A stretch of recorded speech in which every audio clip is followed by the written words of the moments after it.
ಇದು SS digital channel, Shri ಸುಮಂಗಲಿ digital channel. ನೀವು ನೋಡ್ತಾ ಇದ್ದೀರಿ ಸುದ್ದಿ ಸಮಯ, ಸ್ಥಳೀಯ ಸುದ್ದಿಗಳಿಗಾಗಿ. ಸುದ್ದಿ ಸಮಯದ ಪ್ರಾಯೋಜಕರು Mahalakshmi jewellers, gold hub, main road, Kalaburagi.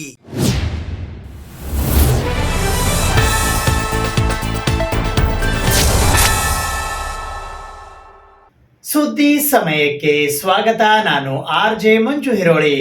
Karnataka ಸರ್ಕಾರದ ಗ್ರಾಮೀಣಾಭಿವೃದ್ಧಿ ಮತ್ತು ಪಂಚಾಯತ್ ರಾಜ್, ITBT ಮತ್ತು ಕಲಬುರಗಿ ಜಿಲ್ಲಾ ಉಸ್ತುವಾರಿ ಸಚಿವರಾದ ಪ್ರಿಯಾಂಕ್ ಖರ್ಗೆ ಅವರು ಇಂದು ಬೆಳಗ್ಗೆ ಕಲಬುರಗಿ ನಗರದ ಐವನಶಾಹಿ ಅತಿಥಿ ಗೃಹದಲ್ಲಿ ಪತ್ರಿಕಾಗೋಷ್ಠಿಯನ್ನು ಉದ್ದೇಶಿಸಿ ಮಾತನಾಡಿದರು. ಕರ್ನಾಟಕ ಸರ್ಕಾರದ ಗ್ರಾಮೀಣಾಭಿವೃದ್ಧಿ ಮತ್ತು ಪಂಚಾಯತ್ ರಾಜ್, ಮಾಹಿತಿ ತಂತ್ರಜ್ಞಾನ ಮತ್ತು ಜೈವಿಕ ತಂತ್ರಜ್ಞಾನ ಹಾಗೂ ಕಲಬುರಗಿ ಜಿಲ್ಲಾ ಉಸ್ತುವಾರಿ ಸಚಿವರಾದ ಪ್ರಿಯಾಂಕ್ ಖರ್ಗೆ ಅವರು ಇಂದು ಬೆಳಗ್ಗೆ 10 ಗಂಟೆಗೆ ಕಲಬುರಗಿ ನಗರದ ಐವನಶಾಹಿ ಅತಿಥಿ ಗೃಹದಲ್ಲಿ ಪತ್ರಿಕಾಗೋಷ್ಠಿಯನ್ನು ಉದ್ದೇಶಿಸಿ ಮಾತನಾಡಿದರು. RCB ವಿಜಯೋತ್ಸವದ ಘಟನೆ ಬಗ್ಗೆ ಮಾನ್ಯ ಮುಖ್ಯಮಂತ್ರಿಗಳು, ಉಪಮುಖ್ಯಮಂತ್ರಿಗಳು ಮತ್ತು ಗೃಹ ಸಚಿವರು ಸ್ಪಷ್ಟನೆಯನ್ನು ನೀಡಿ ಈ ಘಟನೆ ಆಗಬಾರ್ದಾಗಿತ್ತು ಅಂತ ವಿಷಾದ ಕೂಡ ಎಲ್ಲರೂ ವ್ಯಕ್ತಪಡಿಸಿದ್ದಾರೆ. ನಾವು ನಮ್ಮ ಕೈಲಿ ಏನೇನಾಯಿತು ಅವೆಲ್ಲನೂ ಕೂಡ ನಾವು ಮಾಡಿದ್ದೇವೆ. ತಾವು ಗೊತ್ತಿರೋ ಹಾಗೆ 18 ವರ್ಷ ಆದಮೇಲೆ ಮೊದಲನೇ ಬಾರಿಗೆ ಈ ಪಂದ್ಯವನ್ನು ಗೆದ್ದಿದ್ದು. ಜನರ ನಿರೀಕ್ಷೆ ತಕ್ಕಂಗೆ ನಮ್ಮ RCB ತಂಡದವರ ಆಡಿ ಒಂದು ಹೆಮ್ಮೆಯನ್ನು ಗಳಿಸಿದರು. ಮುಂಚೆ ಎಲ್ಲ ಏನಾಗ್ತಾಯಿತ್ತು, 1-2 ದಿನ ಗ್ಯಾಪ್ ಕೊಟ್ಟು ವಿಜೇತರು ಆ ನಗರಕ್ಕೆ ಬರ್ತಾಯಿದ್ರು. ಆದರೆ ಮೊದಲನೇ ಬಾರಿಗೆ ಏನು ಕಪ್ ಗೆದ್ದು 24 ತಾಸು ಒಳಗಡೆನೆ ಆ ನಗರಕ್ಕೆ ಬಂದಿರೋದು ಮೊದಲನೇ ಬಾರಿ. ಅಂದರೆ ಜನರಲಿ 1 or 2 ಡೇಸ್ ಗ್ಯಾಪ್ ಕೊಡ್ತಾರೆ. ಆಮೇಲೆ ಭಾಳ ಸ್ಪಷ್ಟವಾಗಿ ನಮ್ಮ ಗೃಹ ಇಲಾಖೆಯಿಂದ ಏನೇನು ಅವರಿಗೆ ಪರ್ಮಿಷನ್ ಬೇಕಾಗಿತ್ತು ಅದನ್ನು ಕೂಡ ಕೊಟ್ಟಿದ್ದಾರೆ. ಎಲ್ಲಿ ನಮಗೆ ಬಂದೋಬಸ್ತಿಗೆ ಕಷ್ಟ ಆಗುತ್ತೆ ಅದು ಕೂಡ ಭಾಳ ಸ್ಪಷ್ಟವಾಗಿ ನಿರಾಕರಣೆ ಕೂಡ ಮಾಡಿರೋ ದಾಖಲೆಗಳು ಇವೆ. ನಾವು ಯಾವುದೇ ರೀತಿಯಾದಂಥ ನಿರ್ಲಕ್ಷ್ಯ ತೋರಿಸ್ಬೇಕಂತಿರಲಿಲ್ಲ. ಏಕಾಏಕಿ 3.5 ಲಕ್ಷ 4 ಲಕ್ಷ ಜನ ಬಂದಾಗ, ನಮ್ಮ ನಿರೀಕ್ಷೆ ಮೀರಿ ಜನರು ಬಂದಾಗ ಸ್ವಲ್ಪ ಲೋಪಗಳಾಗಿದೆ. ಅದರಲ್ಲಿ ಯಾವುದೇ ರೀತಿಯಾದಂಥ ನಾವು ಡಿಫೆಂಡ್ ಮಾಡೋಕ್ಕೂ ಹೋಗ್ತಾ ಇಲ್ಲ. ನಾವು ಒಂದು ಜವಾಬ್ದಾರಿಯುತ ಸರ್ಕಾರ ಇದ್ದೇವೆ. ಜವಾಬ್ದಾರಿಯನ್ನು ಆಗಲೇ ಮಾನ್ಯ ಮುಖ್ಯಮಂತ್ರಿಗಳನ್ನು ತೊಗೊಂಡಿದ್ದಾರೆ, ಉಪಮುಖ್ಯಮಂತ್ರಿಗಳು ಮತ್ತು ಗೃಹ ಸಚಿವರು ತೊಗೊಂಡಿದ್ದಾರೆ. ನಮ್ಮ ಕೈಲಾದಷ್ಟು ಕೂಡ ನಾವು ಮಾಡಿದ್ದೇವೆ. And we are accountable. ನಾವೇನು ನಮ್ಮ ಜವಾಬ್ದಾರಿಯಿಂದ ಜಾರ್ಕೊಂತಾನೂ ಇಲ್ಲ. ಬೇರೆ ರಾಜ್ಯಗಳಲ್ಲಿ ಇಂಥ ಘಟನೆಗಳು ನಡೆದಾಗ ಅಲ್ಲಿನ ಸರ್ಕಾರ ಏನು ಮಾಡಿದೆ ಮತ್ತು ನಮ್ಮ ಸರ್ಕಾರ ಏನು ಮಾಡಿದೆ ದಯವಿಟ್ಟು ಹೋಲಿಕೆ ಮಾಡಿ ನೋಡಿ. ಜವಾಬ್ದಾರಿಯನ್ನು ಹೊತ್ಕೊಂಡು ಮಾನ್ಯ ಮುಖ್ಯಮಂತ್ರಿಗಳೇ ತಮ್ಮ ಮುಂದೆ ಪ್ರೆಸ್ ಮೀಟ್ ಮಾಡಿ ಏನೇನಾಗಿದೆ ಅಂತ ಹೇಳಿ ಸಂಪೂರ್ಣ ಏನು ಟ್ರಾನ್ಸ್ಪರೆಂಟಾಗಿ ಕ್ಯಾಶುವಲ್ಟೀಸ್ ಎಷ್ಟಾಗಿದೆ, ಎಲ್ಲಿದ್ದಾರೆ, ಹೇಗಿದ್ದಾರೆ, ಮೀಡಿಯಾಗೆ ಯಾವುದೇ ರೀತಿಯಾದಂಥ ಕಡಿವಾಣ ಹಾಕಲಾರ್ದಂಗೆ ನಾವು ಟ್ರಾನ್ಸ್ಪರೆಂಟಾಗಿ ನಾವು ಮಾಡಿದ್ದೀವಿ. ನಾನು ಯಾಕಿದು ಹೇಳ್ತಾ ಇದ್ದೀನಿ ಅಂದರೆ, ಬೇರೆ ಸರ್ಕಾರಕ್ಕೆ ಹೋಲಿಸಿ ನೋಡಿ ಅಂದರೆ ನಾವು we have taken responsibility, we have owned up responsibilities. ಇದು ಘಟನೆ ಆಗಬೇಕಂತ ಯಾರ್ದು ಏನೋ ನಿರೀಕ್ಷೆ ಇರಲಿಲ್ಲ. ಆಮೇಲೆ ನಾವು ಆಗಬೇಕಂತನೂ ಏನು ಬಯಸಿರಲಿಲ್ಲ. ನಮ್ಮ ಕೈಲಾದಷ್ಟು ನಾವು ಶಕ್ತಿ ಮೀರಿ ಮಾಡಿದ್ವಿ. ನಮ್ಮ ಕಲಬುರಗಿನಲ್ಲೇ ನೋಡಿ, ಮುಂಜಾನೆ 4 ಗಂಟೆ ತನಕ ವಿಜಯೋತ್ಸವ ಆಯಿತು. ಬೆಂಗಳೂರಿನಲ್ಲಾಯಿತು, ಇಡೀ ರಾಜ್ಯದಲ್ಲಾಯಿತು. ಈಗಾಗಲೇ ಬಂದೋಬಸ್ತಿಗೆ ನಾವು ಎಲ್ಲ ಕಡೆ ಡಿಪ್ಲಾಯ್ ಮಾಡಿದ್ವಿ. ಮತ್ತು ಬೆಂಗಳೂರಿಗೆ ಅಷ್ಟು ಬೇಗ ಕರೆಸೋದು ಕೂಡ ಕಷ್ಟ ಆಗ್ತಿರ್ಬೋದು. ಸೊ ಆದ್ದರಿಂದ ನಾವು ಯಾವುದೇ ರೀತಿಯಾದಂಥ ಉದ್ದೇಶಪೂರ್ವಕವಾಗಿ ಲೋಪಗಳಾಗಿದೆ ಅಂತ ನಾನು ಹೇಳಕ್ಕೆ ಹೋಗಲ್ಲ. ನಾನು ಹೇಳ್ದಂಗೆ we are a responsible government, we have taken responsibility. ಮುಂದೆ ಆಗಲಾರ್ದಂಗೆ ನಾವು ನೋಡ್ಕೋಬೇಕಾದಂಥ ಸ್ಟ್ಯಾಂಡರ್ಡ್ ಆಪ್ರೇಟಿಂಗ್ ಪ್ರೊಸೀಜರ್ಸ್ ಮಾಡಬೇಕು ಅಂತ ಕೂಡ ಈಗಾಗಲೇ ಸೂಚನೆಗಳನ್ನು ನೀಡಿದ್ದಾರೆ. ಅದಕ್ಕೆ ಆ ಜ್ಯೂರಿಸ್ಡಿಕ್ಷನ್ನಲ್ಲಿ, ಆ ವ್ಯಾಪ್ತಿನಲ್ಲಿ ಯಾವ್ಯಾವ ಅಧಿಕಾರಿಗಳು ಬರ್ತಾರೆ, ಏನೇನು ಲೋಪಗಳಿದೆ ಅದನ್ನು ಮೇಲ್ನೋಟಕ್ಕೆ ಗಮನಿಸಿ ಈಗ ಅವರಿಗೆ ಅಮಾನತ್ ಕೂಡ ನಾವು ಮಾಡಿದ್ದೇವೆ. ಇದರಲ್ಲಿ ಬಿ ಜೆ ಪಿಯವರು ರಾಜಕೀಯ ಬೆರೆಸ್ಲಿಕ್ಕೆ ಹೋಗ್ತಾ ಇದ್ದಾರೆ, ಬೇರೆಯವರು ರಾಜಕೀಯ ಬೆರೆಸ್ಲಿಕ್ಕೆ ಹೋಗ್ತಾ ಇದ್ದಾರೆ. ಅದು ಅವ್ರು ಏನು ಮಾಡಬೇಕು ಅವ್ರು ಪೊಲಿಟಿಕಲಿ ಮಾಡಿಕೊಳ್ಳಿ. ಆದರೆ ಸ್ವಲ್ಪ ಅವರು ಕೂಡ ಆತ್ಮಾವಲೋಕನ ಮಾಡಿಕೊಳ್ಳಿ. ಏನು ರಾಜೀನಾಮೆ ಕೇಳೋದು ಅದು ಮಾಡ್ತಾ ಇದ್ದಾರಲ್ಲ, ಬೇರೆ ಬೇರೆ ರಾಜ್ಯದಲ್ಲಿ ಇಂಥ ಘಟನೆ ಆದಾಗ ಅವ್ರ ಮುಖ್ಯಮಂತ್ರಿಗಳು ಏನು ಮಾಡಿದರು ಮತ್ತು ನಮ್ಮ ಮುಖ್ಯಮಂತ್ರಿಗಳು ಏನು ಮಾಡಿದ್ರು ಹೋಲಿಕೆ ಮಾಡಿ ಮಾತಾಡಲಿ ಅವ್ರು ಬೇಕಿದೆ. ಈ ಸಂದರ್ಭದಲ್ಲಿ ಅವರೊಂದಿಗೆ ಕಲಬುರಗಿ ದಕ್ಷಿಣ ಮತಕ್ಷೇತ್ರದ ಶಾಸಕರಾದ ಅಲ್ಲಮಪ್ರಭು ಪಾಟೀಲ್ ಸೇರಿದಂತೆ ಇತರರು ಉಪಸ್ಥಿತರಿದ್ದರು. ಗುಲ್ಬರ್ಗಾ ವಿಶ್ವವಿದ್ಯಾಲಯ ಕಲಬುರಗಿಯ ಆವರಣದಲ್ಲಿ ಇರುವ ಸೇನಾ ಪೂರ್ವ ಆಯ್ಕೆ ತರಬೇತಿಯ ವಿದ್ಯುಕ್ತ ಚಾಲನಾ ಕಾರ್ಯಕ್ರಮ ಹಾಗೂ ಪ್ರಶಿಕ್ಷಣಾರ್ಥಿಗಳೊಂದಿಗೆ ಸಂವಾದ ಕಾರ್ಯಕ್ರಮದಲ್ಲಿ ಕಲಬುರಗಿ ಜಿಲ್ಲಾ ಉಸ್ತುವಾರಿ ಸಚಿವರಾದ ಪ್ರಿಯಾಂಕ್ ಖರ್ಗೆ ಹಾಗೂ ವೈದ್ಯಕೀಯ ಶಿಕ್ಷಣ ಸಚಿವರಾದ ಡಾಕ್ಟರ್ ಶರಣಪ್ರಕಾಶ್ ಪಾಟೀಲ್ ಅವರು ಭಾಗವಹಿಸಿದರು. ರಾಜ್ಯದ ಗ್ರಾಮೀಣಾಭಿವೃದ್ಧಿ ಮತ್ತು ಪಂಚಾಯತ್ ರಾಜ್, ಐಟಿಬಿಟಿ ಮತ್ತು ಕಲಬುರಗಿ ಜಿಲ್ಲಾ ಉಸ್ತುವಾರಿ ಸಚಿವರಾದ ಪ್ರಿಯಾಂಕ್ ಖರ್ಗೆ ಹಾಗೂ ವೈದ್ಯಕೀಯ ಶಿಕ್ಷಣ ಸಚಿವರಾದ ಡಾಕ್ಟರ್ ಶರಣಪ್ರಕಾಶ್ ಪಾಟೀಲ್ ಅವರು ಜೂನ್ 6ರಂದು ಮಧ್ಯಾಹ್ನ 2 ಗಂಟೆಗೆ ಗುಲ್ಬರ್ಗಾ ವಿಶ್ವವಿದ್ಯಾಲಯ ಕಲಬುರಗಿಯ ಆವರಣದಲ್ಲಿ ಇರುವ ಸೇನಾ ಪೂರ್ವ ಆಯ್ಕೆ ತರಬೇತಿಯ ವಿದ್ಯುಕ್ತ ಚಾಲನಾ ಕಾರ್ಯಕ್ರಮ ಮತ್ತು ಪ್ರಶಿಕ್ಷಣಾರ್ಥಿಗಳೊಂದಿಗೆ ಸಂವಾದ ಕಾರ್ಯಕ್ರಮದಲ್ಲಿ ಭಾಗವಹಿಸಿದ್ದರು. ಈ ಸಂದರ್ಭದಲ್ಲಿ ಅವರೊಂದಿಗೆ ಕಲಬುರಗಿಯ ಲೋಕಸಭಾ ಸದಸ್ಯರಾದ ರಾಧಾಕೃಷ್ಣ ದೊಡ್ಡಮನಿ, ಕಲಬುರಗಿ ದಕ್ಷಿಣ ಮತಕ್ಷೇತ್ರದ ಶಾಸಕರಾದ ಅಲ್ಲಮಪ್ರಭು ಪಾಟೀಲ್, ಕಲಬುರಗಿ ಉತ್ತರ ಮತಕ್ಷೇತ್ರದ ಶಾಸಕಿ ಖನೀಸ್ ಫಾತಿಮಾ, ಕಲಬುರಗಿಯ ಜಿಲ್ಲಾಧಿಕಾರಿಗಳಾದ ಬಿ ಫೌಜಾ ತರನ್ನುಂ, ಕಲಬುರಗಿ ಜಿಲ್ಲಾ ಪಂಚಾಯಿತಿಯ ಮುಖ್ಯ ಕಾರ್ಯನಿರ್ವಾಹಕ ಅಧಿಕಾರಿಗಳಾದ ಭವರ್ ಸಿಂಗ್ ಮೀನಾ, ಕರ್ನಾಟಕ ಸರ್ಕಾರದ ಪಂಚ ಗ್ಯಾರಂಟಿ ಯೋಜನೆಯ ಅನುಷ್ಠಾನ ಸಮಿತಿಯ ಕಲಬುರಗಿಯ ಜಿಲ್ಲಾಧ್ಯಕ್ಷರಾದ ಚಂದ್ರಿಕಾ ಪರಮೇಶ್ವರ್, ಕಲಬುರಗಿ ನಗರ ಅಭಿವೃದ್ಧಿ ಪ್ರಾಧಿಕಾರದ ಅಧ್ಯಕ್ಷರಾದ ಮಜಹರ್ ಆಲಂ ಖಾನ್ ಸೇರಿದಂತೆ ಇತರರು ಉಪಸ್ಥಿತರಿದ್ದರು.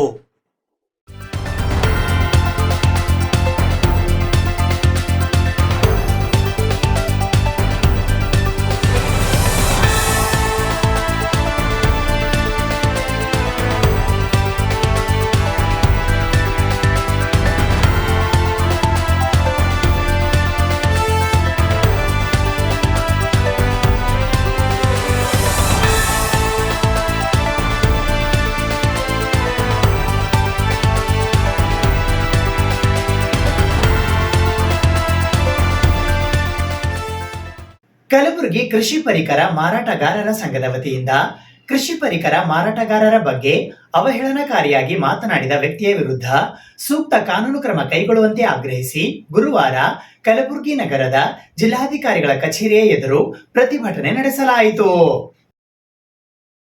ದಿನಾಂಕ 3ನೇ ಜೂನ್ 2025ರಂದು ಕೃಷಿ ಮಹಾವಿದ್ಯಾಲಯ ಭೀಮರಾಯನಗುಡಿಯಲ್ಲಿ ಕೃಷಿ ಇಲಾಖೆಯಿಂದ ಏರ್ಪಡಿಸಿರುವ ಕೃಷಿ ಪರಿಕರ ಮಾರಾಟಗಾರರಿಗೆ ಕಾನೂನು ಅರಿವು ಮತ್ತು ತರಬೇತಿ ಕಾರ್ಯಕ್ರಮದಲ್ಲಿ ಕಲಬುರಗಿ ಜಿಲ್ಲೆಯ ಕೃಷಿ ಪರಿಕರ ಮಾರಾಟಗಾರರಿಗೆ ಅವಹೇಳನಕಾರಿ ಮಾತನಾಡಿದ್ದು, ಹೇಳಲು ಹೋದಾಗ ತಡೆದು ನಿಲ್ಲಿಸಿ ಅವಾಚ್ಯ ಶಬ್ದಗಳಿಂದ ಬೈದು ಜೀವದ ಬೆದರಿಕೆ ಹಾಕಿದ ವ್ಯಕ್ತಿಯ ಮೇಲೆ ಕ್ರಮ ಜರುಗಿಸಿ ನಮ್ಮ ರಕ್ಷಣೆಗೆ ಕಾನೂನಾತ್ಮಕ ಕ್ರಮ ಕೈಗೊಳ್ಳುವಂತೆ ಆಗ್ರಹಿಸಿ ಕಲಬುರಗಿ ಕೃಷಿ ಪರಿಕರ ಮಾರಾಟಗಾರರ ಸಂಘದ ವತಿಯಿಂದ ಇಂದು ಕಲಬುರಗಿ ನಗರದ ಜಿಲ್ಲಾಧಿಕಾರಿಗಳ ಕಚೇರಿಯ ಎದುರು ಪ್ರತಿಭಟನೆ ನಡೆಸುವ ಮೂಲಕ ಮುಖ್ಯಮಂತ್ರಿಗಳಿಗೆ ಮನವಿ ಪತ್ರವನ್ನ ಸಲ್ಲಿಸಲಾಯಿತು.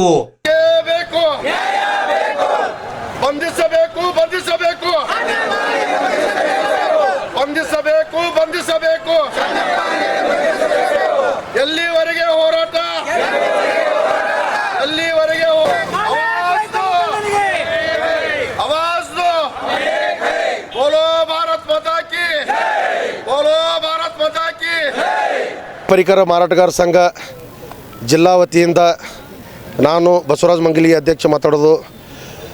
ಮೊನ್ನೆ ನಡೆದಂಥ 3ನೇ ತಾರೀಕು ಭೀಮರಾಯನಗುಡಿಯಲ್ಲಿ ಕೃಷಿ ಮಹಾವಿದ್ಯಾಲಯ ಕೃಷಿ ವಿಜ್ಞಾನ ಕೇಂದ್ರ ಕೃಷಿ ಇಲಾಖೆಯಿಂದ ಒಂದು ಹಮ್ಮಿಕೊಂಡಂಥ ರೈತರ ತರಬೇತಿಯಲ್ಲಿ ಕೃಷಿ ಮಾರಾಟಗಾರರಿಗೆ ಅವಾಚ್ಯ ಶಬ್ದಗಳಿಂದ ಬೈದು ಜೀವ ಬೆದರಿಕೆ ಹಾಕಿದ್ದರಿಂದ ಅವರನ್ನು ಕೂಡಲೇ ಬಂಧಿಸಬೇಕು ಮತ್ತು ನಮ್ಮ ಇಡೀ ರಾಜ್ಯದಂತೆ ಇರತಕ್ಕಂಥ ಕೃಷಿ ಪರಿಕರ ಮಾರಾಟಗಾರರಿಗೆ ನಕಲಿ ರೈತ ಮುಖಂಡರಿಂದ ಒಂದು ರಕ್ಷಣೆ ಕೊಡಬೇಕು. ಯಾವ ರೀತಿ ರಕ್ಷಣೆ ಕೊಡಬೇಕಂದ್ರೆ, ಒಂದು ಡಾಕ್ಟರ್ಸ್ಗೆ ವೈದ್ಯಕೀಯ ಕ್ಷೇತ್ರದಲ್ಲಿ ಒಂದು ಹೊಸ ಕಾನೂನು ತಂದು ಏನಾರು ಅವ್ರಿಗೆ ರಕ್ಷಣೆ ಕೊಡ್ತೀರಿ, ಅದೇ ಮಾದರಿಯಲ್ಲಿ ನಾವು ಹಗಲು ರಾತ್ರಿ ಎನ್ನದೆ ನಾವು ರೈತಾಪಿ ಕುಟುಂಬದಿಂದ ಬಂದಂಥ ಕೃಷಿ ಪರಿಕರ ಮಾರಾಟಗಾರರಿಗೆ ನಮಗೂ ರಕ್ಷಣೆ ಕೊಡಬೇಕಂತೇಳಿ ಆ ಸರ್ಕಾರದಲ್ಲಿ ನಾವು ಮನವಿ ಮಾಡಿಕೊಳ್ತಾ ಇದ್ದೇವೆ. ಮತ್ತು ಹೊಸ ಒಂದು ಕಾನೂನು ತಂದು ಈ ನಕಲಿ ರೈತ ಮುಖಂಡರು ಮತ್ತು ನಕಲಿ ಸಂಘಟನೆಗಳಿಗೆ ಒಂದು ಕಡಿವಾಣ ಹಾಕಬೇಕಂತೇಳಿ ಈ ಹೋರಾಟದ ಮುಖಾಂತರ ತಮ್ಮಲ್ಲಿ ಮನವಿ ಮಾಡಿಕೊಳ್ತೇನೆ. ಈ ಪ್ರತಿಭಟನೆಯಲ್ಲಿ ಜಿಲ್ಲಾಧ್ಯಕ್ಷರಾದ ಚಂದ್ರಶೇಖರ್ ತಳ್ಳಳ್ಳಿ, ಗೌರವ ಅಧ್ಯಕ್ಷರಾದ ಅಂಕುಶ್ ಪಿ ಶಹಾ, ತಾಲೂಕಾ ಅಧ್ಯಕ್ಷರಾದ ಬಸವರಾಜ ಸಿ ಮಂಗಲಗಿ ಸೇರಿದಂತೆ ಅಶೋಕ್ ಶಿವರಾಯ್ ನಿಂಗದೆ, ಲಿಂಗರಾಜ್ ಮಂಜುನಾಥ್ ಜೇವರ್ಗಿ, ಶಿವಕರಣ ಚಂದ್ರಶೆಟ್ಟಿ ನಿಗ್ಗುಡುಗಿ, ಚನ್ನವೀರಪ್ಪ ಧುಲಂಗೆ, ಶಿವಾನಂದ ಪಾಟೀಲ್, ಉದಯ್ ದೇಗಾಂವ್, ರಾಜಶೇಖರ್ ಪಟ್ಟಣ್ಕರ್, ಕೆ ವೀರೇಂದರ್ ಮಾಣಿಕ್ಯಂ, ರಾಜಶೇಖರ್ ದುಕಾನ್ದಾರ್, ಸೋಮಣ್ಣ ನಡಕಟ್ಟಿ, ಚಂದ್ರಶೇಖರ್ ತಳ್ಳಳ್ಳಿ, ಅಂಕುಶ್ ಶಹಾ, ಮಂಜುನಾಥ್ ಜೇವರ್ಗಿ, ಚನ್ನಬಸಪ್ಪ ರಾಯನಾಡ್, ಮಧುಸೂದನ್ ಬರಾಡಿಯಾ ಸೇರಿದಂತೆ ಇತರೆ ಅನೇಕರು ಪಾಲ್ಗೊಂಡಿದ್ದರು. ಸುದ್ದಿ ಇನ್ನು ಇವೆ, ಸದ್ಯಕ್ಕೆ ಬ್ರೇಕ್. ಇದು ಎಸ್ ಡಿಜಿಟಲ್ ಚಾನಲ್, ಶ್ರೀ ಸುಮಂಗಲಿ ಡಿಜಿಟಲ್ ಚಾನಲ್. ನೀವು ನೋಡ್ತಾ ಇದ್ದೀರಿ ಸುದ್ದಿ ಸಮಯ, ಸ್ಥಳೀಯ ಸುದ್ದಿಗಳಿಗಾಗಿ. ಸುದ್ದಿ ಸಮಯದ ಪ್ರಾಯೋಜಕರು Mahalakshmi jewellers, gold hub, main road, Kalaburagi.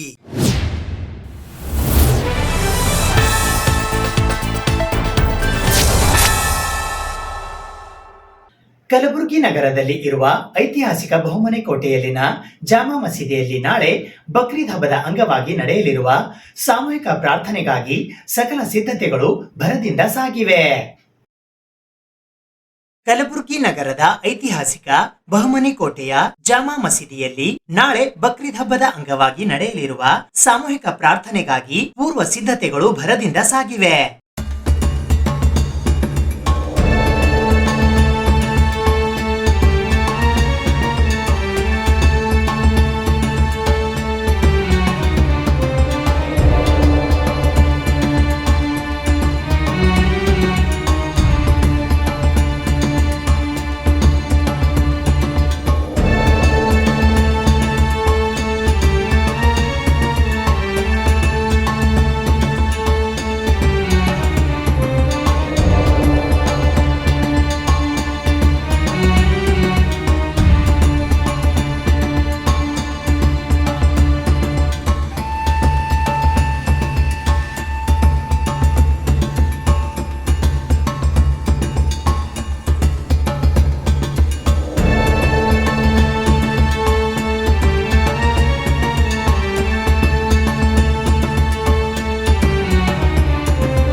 ನಾಳೆ ಬೆಳಗ್ಗೆ 9:30 ಗಂಟೆಗೆ ನಮಾಜ್ ಅದಾ ಮಾಡಲಾಗುವುದು ಎಂದು ಮಸೀದಿಯ ಮೌಜನ್ ಅವರು ನಮ್ಮ ಸುದ್ದಿ ಸಮಯದ ಮೂಲಕ ತಿಳಿಸಿದ್ದಾರೆ.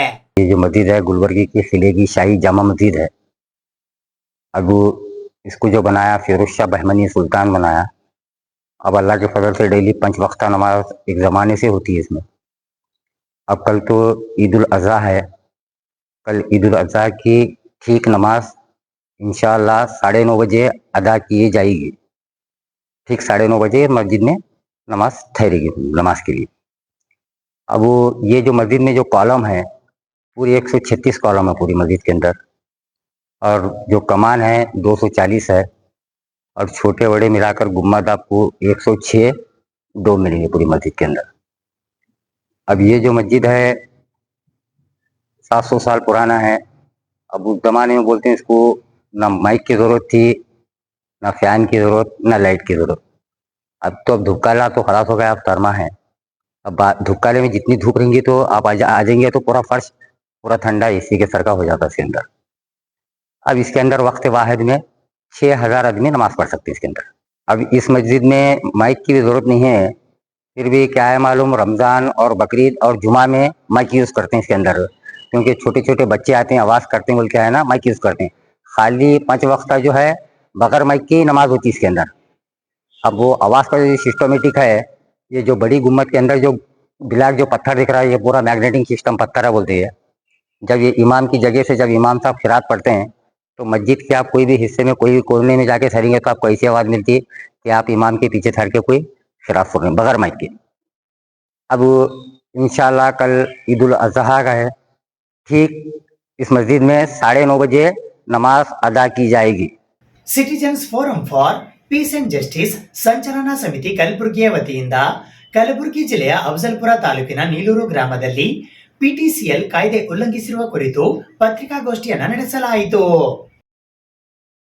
Citizens forum for peace and justice ಸಂಚಾಲನಾ ಸಮಿತಿ ಕಲಬುರಗಿಯ ವತಿಯಿಂದ ಕಲಬುರಗಿ ಜಿಲ್ಲೆಯ ಅಫಜಲ್ಪುರ ತಾಲೂಕಿನ ನೀಲೂರು ಗ್ರಾಮದ ಸರ್ವೆ ನಂಬರ್ 8ರಲ್ಲಿ 4 ಎಕರೆ 20 ಗುಂಟೆ ಜಮೀನನ್ನು PTCL ಕಾಯ್ದೆ ಉಲ್ಲಂಘನೆ ಮಾಡಿರುವ ಕುರಿತು ಇಂದು ಕಲಬುರಗಿ ನಗರದ ಪತ್ರಿಕಾ ಭವನದಲ್ಲಿ ಜರುಗಿದ ಸುದ್ದಿಗೋಷ್ಠಿಯ ಮೂಲಕ ಸಂಚಾಲಕರಾದ MB ಸಜ್ಜನ್ ಅವರು ಮಾತನಾಡಿದರು. ಇಲ್ಲೊಂದು ಆಫೀಸ್ ಇದೆ, ಅಸಿಸ್ಟೆಂಟ್ ಕಮಿಷನರ್ ಅಂತ ಆಫೀಸ್ ಇದೆ. ಇದು ಆ್ಯಸ್ ಎ ಪಬ್ಲಿಕ್ ರೆಪ್ರೆಸೆಂಟೇಟಿವ್ ಅಂದರೆ ಪಬ್ಲಿಕ್ ಆಗಿ ನಾನು ಕೇಳೋದಂದರೆ ಸಾಧ್ಯ ಆದರೆ ಮುಚ್ಚಾಕ್ಬೇಕು. ಯಾಕಂದರೆ ಕೆಲಸನೇ ಮಾಡೋದಿಲ್ಲ ಅವರು. ಇಲ್ಲಿ ಇನ್ನೊಂದು ಲಿಸ್ಟ್ ಇದೆ ನಿಮಗೆ. ಇದರಿಂದ 2014ರಿಂದ ಒಂದು ಕೇಸ್ ನಡೀತಾ ಇದೆ. ಇವರು 24 ಜನ AC ಬಂದು ಹೋಗ್ಯಾರ. 25 ಜನ ಈಗ ಇದ್ದವ್ರು 25ನೇದವರು. ಒಂದು ಸಣ್ಣ ಕೇಸ್ ಇದೆ. ಗೌರ್ಮೆಂಟು ಇವರಿಗೆ ನೀಲೂರು ಊರಲ್ಲಿ ಲ್ಯಾಂಡ್ ಅಲಾಟ್ ಮಾಡಿ Vijay schedule caste person Neelur ಊರು ಅಫಜಲ್ಪುರ ತಾಲೂಕು ಇಲ್ಲಿ ಬರ್ತದೆ, 25 ಕಿಲೋಮೀಟರ್. ಗೌರ್ಮೆಂಟ್ ಇವರಿಗೆ ಲ್ಯಾಂಡ್ ಅಲಾಟ್ ಮಾಡಿದೆ 1972. ಇವರು ಕೆಲಸಕ್ಕೆ ಬಾಂಬೆಗೆ ಹೋಗಿದ್ದಾರೆ, ಬೇರೆಯವರು ಕಬ್ಜಾ ಮಾಡ್ಕೊಂಡಿದ್ದಾರೆ, ಬಿಡ್ಲಕ್ಕೆ ತಯಾರಿಲ್ಲ. ಅವರು ಕೇಸ್ ಹಾಕಿದ್ದಾರೆ 2014ರಲ್ಲಿ. ಇಲ್ಲಿವರೆಗೂ ಕೇಸ್ ಅವರು ಇತ್ಯರ್ಥ ಮಾಡಿ ತಯಾರಿಲ್ಲ. 25 ಜನ ಅಸಿಸ್ಟೆಂಟ್ ಕಮಿಷನರ್ ಬಂದು 2014ರಿಂದ 2025 ನಿನ್ನೆ ಒಂದು ಕೇಸ್, ನಿನ್ನೆ ಇತ್ತು ಡೇಟ್, ಮೊನ್ನೆ 3 ತಾರೀಕು ಬಂದಾರ. ಅವರು ಕುಂತಿದ್ದಾರೆ. 4 ಗಂಟೆ ತನಕ ಕೂತು ಯಾರು ಮಾತಾಡ್ಸಿಲ್ಲ, ಕೇಸ್ ನಡೆಸಿಲ್ಲ. ಡೇಟು ಕೊಟ್ಟರು. ಮರುದಿವ್ಸ ನಿನ್ನೆ ಮಾತ್ರ ಬಂದು ಕೂತಿದ್ರು ಮಧ್ಯಾಹ್ನ. ಯಾರಿಲ್ಲ, SC ಇಲ್ಲ, ಬರ್ಲಿಕ್ಕೆ ತಯಾರಿಲ್ಲ ಯಾರು ಆಫೀಸ್. ಇಂಥ ಆಫೀಸ್ಗಳು ಇಟ್ಕೊಂಡು ಈಗ ಸಿದ್ದರಾಮಯ್ಯ ಅವರು ಮೊನ್ನೆ ಕಾನೂನು ತಂದಿದ್ದಾರೆ. ಸಿವಿಲ್ ಕೋರ್ಟ್ಗಳು 2 ವರ್ಷದಲ್ಲಿ ಕೇಸ್ಗಳು ಇತ್ಯರ್ಥ ಮಾಡಬೇಕು, ಡೇಟೇ ಫಿಕ್ಸ್ ಮಾಡಬೇಕು. ಕೇಸ್ ಹಾಕೋದು ಕೇಸ್ ನಿಮ್ಮ ಆಫೀಸ್ಗಳು ಏನು ಮಾಡ್ತಾ ಇದ್ದಾರೆ ಅದಕ್ಕೂ ಒಂದು ಕಡಿವಾಣ ಹಾಕಲ್ಲ. They are not at all working. ಆ AC ಇರ್ತಿದ್ದಾರೆ, ಅವರು ಆಫೀಸ್ಗೆ ಬರೋದಿಲ್ಲ, ಮನೆಗೆ ತರಿಸ್ಕೋತಾರೆ. ಈಗ ಏನಾಗಿದೆ, ಆಫೀಸ್ಗಳು ಜನಸಾಮಾನ್ಯರಿಗೆ ಯಾವುದೇ ಕೆಲಸಗಳು ಈ ಇಲಾಖೆಗಳಲ್ಲಿ ಆಗ್ತಾ ಇದೆ.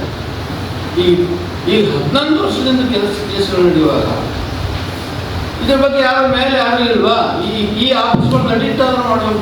ಜಿಲ್ಲಾಧಿಕಾರಿ ಅಂತ ಒಬ್ರು ಇರ್ತಾರೆ. ಜಿಲ್ಲಾಧಿಕಾರಿ ಮುಗಿದ ಕೆಳಗೆ ಇರತಕ್ಕಂಥ ಒಂದು ಆಫೀಸ್, ಇಮಿಡಿಯೇಟ್ ಅವ್ರ ಕೆಳಗೆ ಇರುತ್ತೆ ಆಫೀಸ್. ಎಲ್ಲರೂ ಬಂದಿದ್ದೀರಾ, ವಿಸಿಟ್ ಮಾಡಿದ್ದೀರಾ, ಏನು ನಡೆದಾವೆ, ಎಷ್ಟು ಕೇಸ್ಗಳು ನಡೆದಾವೆ, ಎಷ್ಟು ವರ್ಷದಿಂದ ಇದ್ದಾವೆ ಅಂತೇಳಿ. ಜನಸಾಮಾನ್ಯರಿಗೆ it is government become VIP government. ಯಾವುದೇ ನಮಗೆ ಇದು ಸೌಲಭ್ಯಗಳು ಈ ಸರ್ಕಾರದಲ್ಲಿ ಯಾವುದೇ ಒಂದು ವ್ಯವಸ್ಥೆ ಇಲ್ಲ. ದೊಡ್ಡ ಗೌರ್ಮೆಂಟ್, VIP ಗೌರ್ಮೆಂಟ್. ಯಾರು ರಕ್ಷಿಸ್ತದೆ, ಯಾರು ಅಧಿಕಾರದಲ್ಲಿದ್ದಾರೆ ಅವರು ಕೆಲಸ ಮಾಡ್ತಕ್ಕಂಥ ಅಲ್ಲಿಂದ ಹೋಗಿ ಅವ್ರ ಫೈಲ್ ಮಾಡಿ ಹೋಗಿ ಮನೆಗೆ ಮಕ್ಕೋತಾರೆ ಬರೋದು. ಇನ್ನು ನೋಡಿದ್ರು ನಾವು AC ಅವ್ರು ಬರಲಿಲ್ಲ, ನಾವು ಹೋಗಿ ಬಂದಿದ್ದೆವು. ಕೇಳಿದ್ರೆ ಯಾವುದೋ ಮೀಟಿಂಗ್ನಾಗ ಹೋಗ್ಯಾರಂತಂದು. ಆನಂತರ ನಾವು ಯಾವುದೋ ಒಂದು ಲೆಟರ್ ಕೊಡೋಕ್ಕೆ, ಆ ಲೆಟರ್ಗೆ ಸಹಿ ಮಾಡಿ ಇನ್ವಾಲ್ವ್ ಮಾಡಬೇಕು ನಾನು ಹೇಳೋದು ಮಾಡಿದೆ. ಪ್ಯೂನಿಲ್ಲ, ಪ್ಯೂನ್ ಕರೆದು ಪ್ಯೂನ್ ಬರಲಿಲ್ಲ. ಆನಂತರ ಬಂದು ಪ್ಯೂನ್ ಎಲ್ಲಿ ಹೋಗಿದ್ದು, ನಾ ಎಲ್ಲ AC ಅವ್ರ ಮನೆಯಾಗ ಕರೆದಿದ್ರು ಫೈಲ್ ಕೊಡ್ತೋ ಅಂತೇಳಿ. AC ಅವ್ರ ಮನೆಯಾಗಿದ್ದು AC there in the house, not in the office. ಹೀಗೆ ಈ ಆಫೀಸ್ಗಳೇನಾಗಿದ್ದಾವೆ VIP ಸರ್ಕಾರ ಆಗಿ ಸಿದ್ದರಾಮಯ್ಯನವರು ಇದ್ರ ಬಗ್ಗೆ ಗಮನ ಹರಿಸಬೇಕು, ಇದ್ರ ಬಗ್ಗೆ ಕ್ರಮ ತಗೋಬೇಕಂತೇಳಿ ನಾನು ಸಿದ್ದರಾಮಯ್ಯ ಅವರಿಗೆ ನೀವು ಕಳಿಸಿದ್ದೀನಿ DC ಅವ್ರ ಮುಖಾಂತರ. ಸೊ ಈಗ ಇದು ಸರಿ ಆಗ್ತದೋ ಇಲ್ಲೋ ಗೊತ್ತಿಲ್ಲ. ನಾವು ಬಂದು 11 ವರ್ಷದ ದಿನ ಬರ್ತಾರೆ, 15 ದಿವಸ ಡೇಟ್ ಇರ್ತಾರೆ, ಅಲ್ಲಿ ಯಾರು ಇರೋದಿಲ್ಲ, AC ನಡೆದಿಲ್ಲ. ಆದ್ದರಿಂದ ಈಗ ಈ ಕೇಸ್ನಲ್ಲಿ ನಾವು 12ನೇ ತಾರೀಕು AC ಆಫೀಸರಿಗೆ ಈ ನಮ್ಮ ಸಂಘಟನೆಯಿಂದ ಅಲ್ಲಿ ಧರಣಿ ಸತ್ಯಾಗ್ರಹ ಕೊಂಡೋಗ್ತಾರೆ. ಇಷ್ಟಿರೋದು ವಿಷಯ. ಈ ಪತ್ರಿಕಾಗೋಷ್ಠಿಯಲ್ಲಿ ಸಹ ಸಂಚಾಲಕರಾದ ನಾಗಯ್ಯ ಸ್ವಾಮಿ, ಕಲ್ಯಾಣಿ ಸಿಂಗೆ ಸೇರಿದಂತೆ ಇತರರು ಉಪಸ್ಥಿತರಿದ್ದರು. ರಾಷ್ಟ್ರೀಕೃತ ಬ್ಯಾಂಕುಗಳು ಸಾಲದ ಖಾತೆಗಳನ್ನು ಹೋಲ್ಡ್ ಮಾಡಿದ್ದನ್ನ ಕೂಡಲೇ ತೆರೆಯುವಂತೆ ಕರ್ನಾಟಕ ಪ್ರಾಂತ ರೈತ ಸಂಘದ ಕಲಬುರಗಿಯ ಜಿಲ್ಲಾಧ್ಯಕ್ಷರಾದ ಶರಣಬಸಪ್ಪ ಮಮಶೆಟ್ಟಿಯವರು ಆಗ್ರಹಿಸಿದ್ದಾರೆ.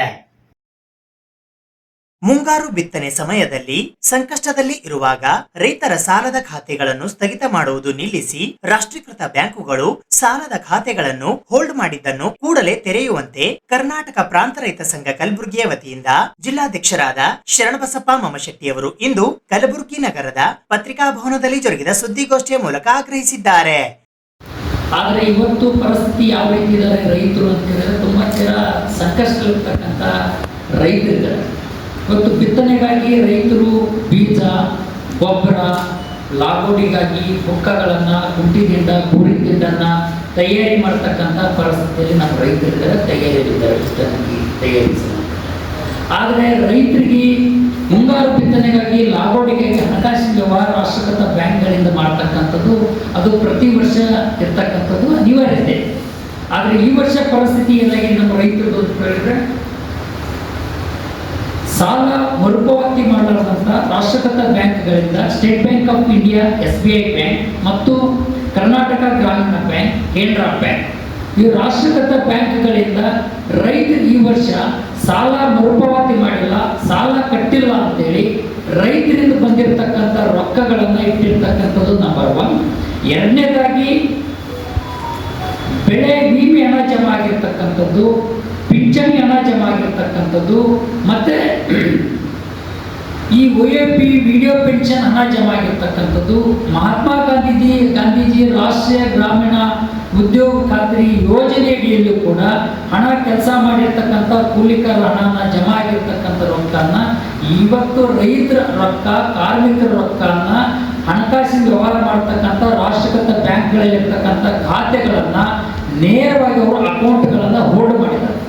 ಇದು ನಡೆದಿರ್ತಕ್ಕಂಥ ಜೇವರ್ಗಿ ತಾಲೂಕಿನಲ್ಲಿ ನಡೆದಿದೆ, ಚಿಂಚೋಳಿ ತಾಲೂಕಿನಲ್ಲಿ ನಡೆದಿದೆ, ಕಾಳಗಿ ತಾಲೂಕಿನಲ್ಲಿ ನಡೆದಿದೆ, ಚಿತ್ತಾಪುರ ತಾಲೂಕಿನಲ್ಲಿ ನಡೆದಿದೆ, ಅಫಜಲ್ಪುರ ತಾಲೂಕಿನಲ್ಲಿ ಈಗ ಆಲ್ರೆಡಿ ಹಾವನೂರದಲ್ಲೂ ಕೂಡ ಈ ಪರಿಸ್ಥಿತಿಯನ್ನ ಎಲ್ಲ ಕಡೆಗೂ ಕೂಡ ಮತ್ತೆ ಕಲಬುರಗಿ ತಾಲೂಕು, ಕಮಲಾಪುರ ತಾಲೂಕಿನಲ್ಲೂ ಕೂಡ ಈ ಪರಿಸ್ಥಿತಿ ನಡೆದಿದೆ.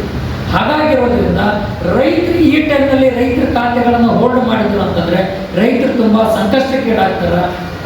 ಇಡೀ ಈಗಾಗಲೇ ಈ ವರ್ಷ ಮೊದಲೇ ರೈತರ ರೊಕ್ಕದ ಮಾಲು, ಉದ್ದು, ಹೆಸರು, ತೊಗರಿ, ಸೋಯಾ ರೈತರ ರೊಕ್ಕದ ಮಾಲನ್ನು ಕೈ ಬಂದು ತುತ್ತನ್ನು ಬಾಯಿ ಬರಲಾರಂತ ಪರಿಸ್ಥಿತಿ ನಿರ್ಮಾಣ ಆಗಿದೆ. ರೈತರು ಯಾವುದೇ ಕಾರಣಕ್ಕೂ ಕೂಡ ಸಾಲ ತೀರ್ಸಕ್ಕೆ ಈ ವರ್ಷ ರೈತರು ಸಂಕಷ್ಟದಲ್ಲಿದ್ದಾರೆ. ರೈತರು ಬೆಳೆದಿರ್ತಕ್ಕಂಥ ಬೆಳೆಗಳಿಗೆ ಕೌಡಿ ಕಿಮ್ಮತ್ ಇರಲಾರಂತ ಪರಿಸ್ಥಿತಿ ಬಂದಿದೆ. MSP ಕಾನೂನನ್ನ ಇಲ್ಲ, ಬೆಂಬಲ ಬೆಲೆ ಇಲ್ಲ. ಈ ವರ್ಷದ ತೊಗರಿ 5,000 ರೂಪಾಯಿ, 5,500 ರೂಪಾಯಿ ಮಾರುಕಟ್ಟೆಯಲ್ಲಿದೆ. ಸರ್ಕಾರದ ರೇಟ್ 6,000ರಿಂದ 7,000 ರೂಪಾಯಿನ ಇರ್ತಕ್ಕಂಥದ್ದು. ಈ ಪರಿಸ್ಥಿತಿ ಸಂಕಷ್ಟದಲ್ಲಿರುವಾಗ ಸಾಲ ಮರುಪಾವತಿ ಮಾಡಲಾರದೆ ರೈತರ ಒಕ್ಕಲತನಗಳನ್ನ ನೆಲಕಸ್ತಕ್ಕಂಥ ಪರಿಸ್ಥಿತಿ ನಿರ್ಮಾಣ ಆಗಿದೆ. ರೈತರ ಒಕ್ಕಲತನಗಳಿಗೆ ಉಳಿಗಾಲಿರುವಂಥ ಪರಿಸ್ಥಿತಿ ನಿರ್ಮಾಣ ಆಗಿದೆ. ಇಂಥ ಸಂದರ್ಭದಲ್ಲಿ ಜಿಲ್ಲೆಯ ಏನು ಇವತ್ತು ಜಿಲ್ಲೆಯಲ್ಲಿರ್ತಕ್ಕಂಥ ಜಿಲ್ಲಾಡಳಿತ ಸಂಪೂರ್ಣವಾಗಿ ಕುಸಿತಾ ಇದೆ, ಕುಸಿದೋಗಿದೆ. ಜಿಲ್ಲಾಡಳಿತ ತಕ್ಷಣವೇ ಮಧ್ಯಪ್ರವೇಶ ಮಾಡಬೇಕು, ಮಧ್ಯಪ್ರವೇಶ ಮಾಡಿ ರೈತರ ನೆರವಿಗೆ ಧಾವಿಸಬೇಕು ಅಂತಕ್ಕಂಥ ಮಾತನ್ನು ಒತ್ತಾಯ ಮಾಡ್ತಿದ್ವಿ. ಬ್ಯಾಂಕರ್ಸ್ ಮೀಟಿಂಗ್ ಮಾಡಿ ಹೋಲ್ಡ್ ಮಾಡಿರ್ತಕ್ಕಂಥ ಅಕೌಂಟ್ಗಳನ್ನ ಪುನರ್ ಓಪನ್ ಮಾಡಬೇಕು ಅಂತಕ್ಕಂಥ ಮಾತನ್ನು ಕರ್ನಾಟಕ ಪ್ರಾಂತ ರೈತ ಸಂಘ ಒತ್ತಾಯನ ಮಾಡ್ತೀವಿ. ಇದ್ರ ಜೊತೆಗೆ ಕೇಂದ್ರ ಸರ್ಕಾರ ಮತ್ತು ರಾಜ್ಯ ಸರ್ಕಾರ, ಕೃಷಿ ಮಂತ್ರಿಗಳು, ಜಿಲ್ಲಾ ಉಸ್ತುವಾರಿ ಮಂತ್ರಿಗಳನ್ನು ಕೂಡ ರೈತರ ನೆರವಿಗೆ ಧಾವಿಸಬೇಕು. ಬ್ಯಾಂಕರ್ಸ್ ತಕ್ಷಣ ಮೀಟಿಂಗ್ ಅನ್ನು ನಡೆಸಿ, BLBC ಮೀಟಿಂಗ್ ಅನ್ನು ನಡೆಸಿ ಅಕೌಂಟ್ ಹೋಲ್ಡ್ ಮಾಡತಕ್ಕಂಥದ್ದು ಯಾವುದೇ ಕಾರಣಕ್ಕೂ ಮಾಡಬಾರ್ದು ಅಂತಕ್ಕಂಥ ಮಾತನ್ನು ಒತ್ತಾಯ ಮಾಡ್ತಿದ್ವಿ. ಒಂದು RBI ಡೈರೆಕ್ಷನ್ ಇದೆ, ಇನ್ನೊಂದು ರಾಷ್ಟ್ರೀಯ ಗ್ರಾಮೀಣ ಉದ್ಯೋಗ ಖಾತ್ರಿ ಯೋಜನೆ ಏನು ಮಹಾತ್ಮ ಗಾಂಧಿ ರಾಷ್ಟ್ರೀಯ ಗ್ರಾಮೀಣ ಉದ್ಯೋಗ ಖಾತ್ರಿ ಯೋಜನೆ ಆಕ್ಟ್ ಏನಿದೆ ಆ ಕಾಯ್ದೆಯಲ್ಲೇ ಹೇಳ್ತದೆ ಯಾವುದೇ ಕಾರಣಕ್ಕೂ ಕೂಡ ಯಾವುದೇ ಸಾಲಗಳನ್ನಿರ್ತಕ್ಕಂಥದ್ದನ್ನ ಆ ಸಾಲದ ರೂಪದಲ್ಲಿ ಈ ಕೂಲಿಕಾರ ಕೆಲಸ ಮಾಡಿರ್ತಕ್ಕಂಥ ಹಣ ಕಡಿತ ಮಾಡ್ಕೊಳ್ಳಿಕ್ಕೆ ಅವರಿಗೆ ಯಾವುದೇ ಅಧಿಕಾರ ಇಲ್ಲ, ಆ ರೈಟ್ಸ್ ಇಲ್ಲ. ಕಾನೂನಲ್ಲಿದ್ರೂ ಕೂಡ ಕಾನೂನನ್ನ ಬೈಪಾಸ್ ಮಾಡಿ ಅಕೌಂಟ್ ಅನ್ನ ಹೋಲ್ಡ್ ಮಾಡ್ತಕ್ಕಂಥದ್ದು ಕೆಟ್ಟ ಪ್ರವೃತ್ತಿ, ಕಾನೂನು ವಿರೋಧಿಯನ್ನ ಮತ್ತೆ ರೈತ ವಿರೋಧಿ ಧೋರಣೆಯನ್ನು ತಾಳ್ತಕ್ಕಂಥ ನೀತಿಯನ್ನ ಕರ್ನಾಟಕ ಪ್ರಾಂತ ರೈತ ಸಂಘ ಖಂಡಿತ ಖಂಡಿಸ್ತೀವಿ. ಈ ಸುದ್ದಿಗೋಷ್ಠಿಯಲ್ಲಿ ರಾಯಪ್ಪ ಹುರ್ಮುಂಜಿ, ದೇವು ಬಿರಾದಾರ್, ಚಂದಪ್ಪ ಪೂಜಾರಿ ಉಪಸ್ಥಿತರಿದ್ದರು. ಇದು ಇವತ್ತಿನ ಸುದ್ದಿ ಸಮಯ. ಸ್ಥಳೀಯ ಸುದ್ದಿಗಳಿಗಾಗಿ ನೋಡ್ತಾ ಇರಿ ಸುದ್ದಿ ಸಮಯ. ನಿಮ್ಮ ನೆಚ್ಚಿನ ಸುದ್ದಿ ಸಮಯವನ್ನು ಡೆನ್ ಸೆಟ್ ಆಫ್ ಬಾಕ್ಸ್ನ ಚಾನೆಲ್ ಸಂಖ್ಯೆ 746ರಲ್ಲಿ ಪ್ರತಿದಿನ ರಾತ್ರಿ 9 ಗಂಟೆಗೆ, ಮರುಪ್ರಸಾರ ರಾತ್ರಿ 10 ಗಂಟೆಗೆ ಮತ್ತು ಮರುದಿನ ಬೆಳಿಗ್ಗೆ 8 ಗಂಟೆ ಮತ್ತು 9 ಗಂಟೆಗೆ ವೀಕ್ಷಿಸಬಹುದು. ಇದು SS ಡಿಜಿಟಲ್ ಚಾನಲ್, ಶ್ರೀ ಸುಮಂಗಲಿ ಡಿಜಿಟಲ್ ಚಾನಲ್. ನೀವು ನೋಡ್ತಾ ಇದ್ದೀರಿ ಸುದ್ದಿ ಸಮಯ, ಸ್ಥಳೀಯ ಸುದ್ದಿಗಳಿಗಾಗಿ. ಸುದ್ದಿ ಸಮಯದ ಪ್ರಾಯೋಜಕರು Mahalakshmi jewellers, gold hub, main road, Kalaburagi.